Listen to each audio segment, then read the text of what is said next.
How can people with physical disabilities experience satisfying orgasms? What is the impact of pornography on body perception? Hello to all lovers of psychology and sexuality. Today, we will unveil the sexual curiosities of women. If you are interested in these topics, make sure to subscribe and activate the notification bell to not miss our future videos. Also, leave us comments and share your experiences in the section below. Let's get started. People with physical disabilities can experience satisfying orgasms by adapting sexual positions, using sexual aids, and engaging in open communication with their partners. Exploring different stimulation methods and using sex toys designed for their specific needs can also enhance the experience. Additionally, patience and creativity in finding what works best for each individual are key to a satisfying sexual life. Pornography can influence body perception by presenting unrealistic standards and idealized situations. This can lead to comparison and generate insecurities about appearance and sexual performance. However, the impact varies from person to person. Legislation and censorship.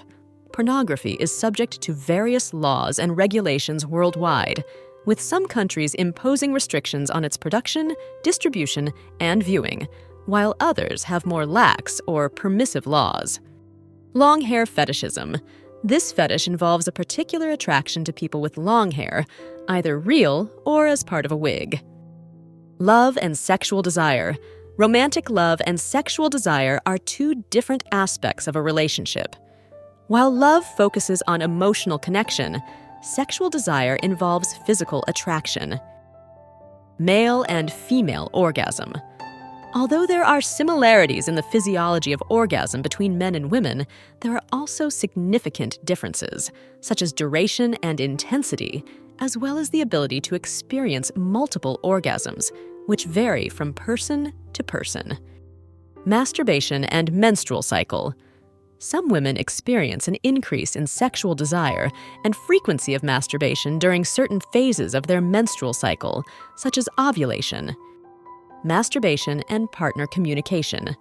Openly discussing masturbation with a partner can foster greater understanding, trust, and emotional connection in the relationship. Masturbation and sexual education. Including information about masturbation in sexual education can help women understand their bodies and sexuality more fully and healthily. Masturbation and vaginal lubrication. Stimulation during masturbation can increase vaginal lubrication, which can make penetration more comfortable and pleasurable during sexual intercourse. Masturbation in the elderly. Masturbation is not limited to young women. Many older women continue to enjoy masturbation as part of their sexual life and overall well-being. Medical fetishism. Medical fetishism involves sexual attraction to medical scenarios, uniforms, or instruments. This can include role-playing where one person assumes the role of doctor or patient, exploring the sensuality and vulnerability associated with medical care. Medical fetishism. Medical fetishism involves sexual attraction towards medical scenarios, uniforms, or instruments. This can include role-playing where one person takes on the role of doctor or patient, exploring the sensuality and vulnerability associated with medical care. Menopause and sexuality. Menopause can impact women's sexuality, causing symptoms like vaginal dryness and changes in sexual desire. Communication with a partner and medical attention can help address these changes. In Mexico, online and social media-based sexual education campaigns targeting teenagers have been created using language and visual content adapted to their youth culture to address sexuality topics in an accessible and relevant way. In some Middle Eastern countries, safe and anonymous online spaces and mobile applications are being created to provide sexual education to young people, overcoming cultural and religious barriers related to access to information. Mobile applications. There are mobile applications dedicated to the Kama Sutra that offer interactive guides, tips, and tutorials on different sexual positions and techniques to enhance intimacy in couples. Multidisciplinary approach. effective treatment of premature ejaculation often requires a multidisciplinary approach, including lifestyle changes, sexual therapy, medications, and stress management techniques. Multiple orgasms. Some women can experience multiple orgasms in a single sexual session, involving one orgasm after another without a refractory period, enabling continuous pleasure. Myths about masturbation.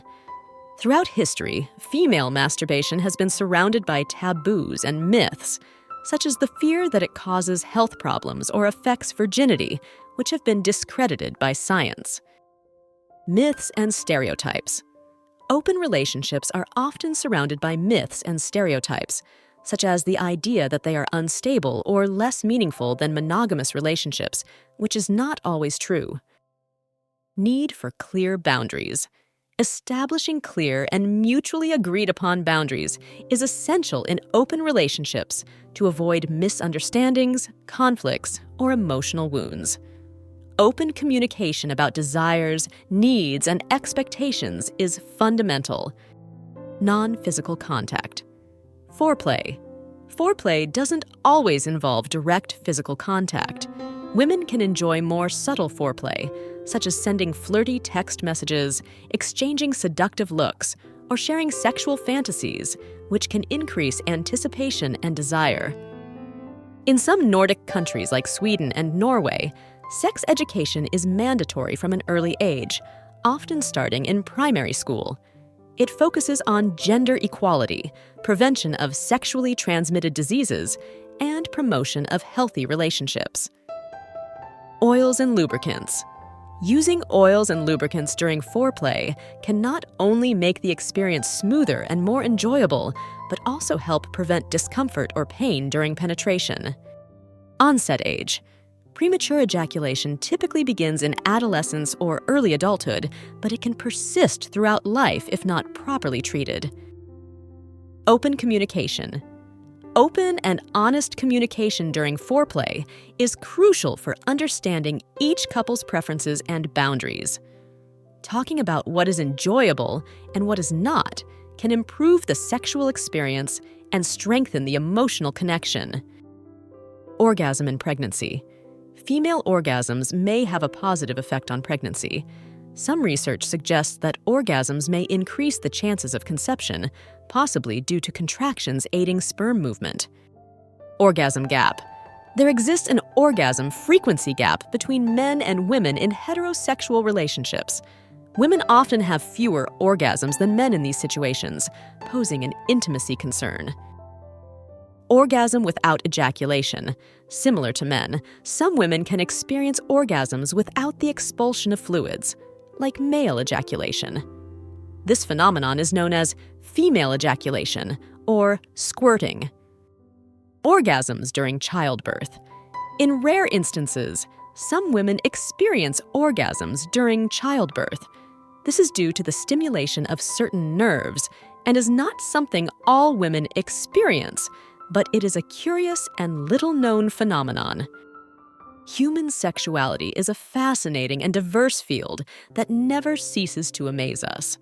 Sexual curiosities unveil the wonderful complexity of the human experience in the intimate realm. As we explore and understand these facts, it is crucial to remember that each individual is unique in their sexual experience. Respecting and communicating with your partner are the keys to a satisfying and healthy sexual life. Sexual education and understanding are essential tools for fully embracing our sexuality.